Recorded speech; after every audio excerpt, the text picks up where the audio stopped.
este ingeniero que se ve que trabaja menos y que gana más porque trabaja con su mente, no con sus manos. Tú dime a quién te quieres parecer.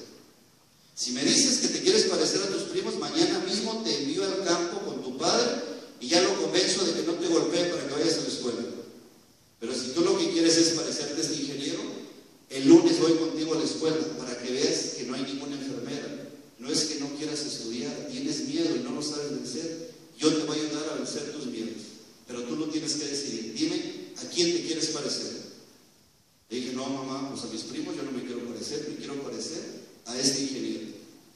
Y esa fue la sesión de motivación más fuerte que he tenido. A partir de ahí, puros 10 en la escuela, pero no porque el 10 fuera importante para mí, sino porque entendí lo siguiente. Ella me dijo, si tú escogiste el camino de ser ingeniero, a ver, dime 5 cosas que quieras tener parecidas a las que tienes de ingeniero cuando tú tengas 30 años. Le dije qué casa, cuánto quería ganar, cómo me quería vestir, con quién me quería casar, le dije todo. Dice, muy bien.